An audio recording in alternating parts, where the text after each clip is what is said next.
নদী মানেই জীবনের সৌন্দর্য, প্রকৃতির সুর। ভোরবেলায় নদীর জলে সূর্যের আলো ঝিকিমিকি করে যখন, তখন মনে হয় যেন সোনা ছড়ানো হয়েছে।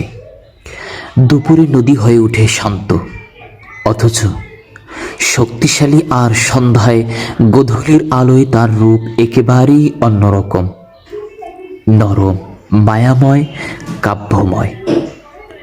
নদীর কলকল ধ্বনি, তীরে দাঁড়িয়ে দুলতে থাকা কাশফুল, মাছরাঙ্গার ঝাঁপ আর হালকা হাওয়া, সব মিলিয়ে নদী যেন প্রকৃতির এক শিল্পকর্ম।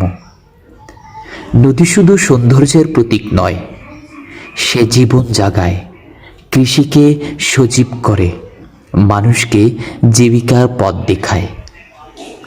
কেউ যখন নদীর ধারে বসে থাকে, তখন মনও যেন নদীর স্রোতের মতো সব দুঃখ দূর করে ভেসে যায়।